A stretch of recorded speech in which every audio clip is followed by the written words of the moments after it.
Hey everyone, welcome to our channel. In today's video, we will guide you through how to add Vanilla Visa gift card to PayPal. So let's get started. First thing first, go to the PayPal website account from your any web browser. Search for the paypal.com.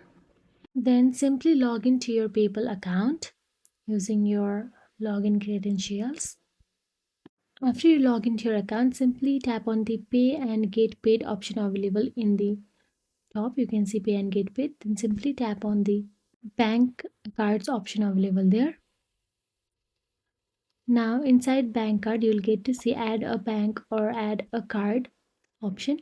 Simply go to the card. Now after you tap on the card, you will be prompted to enter the card information, including the card number, expiration date, and security code CVV. Make sure you enter the information accurately to avoid any errors.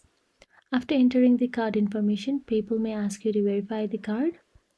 This may involve the code sent via text, message, or email, or by making a small charge to the card.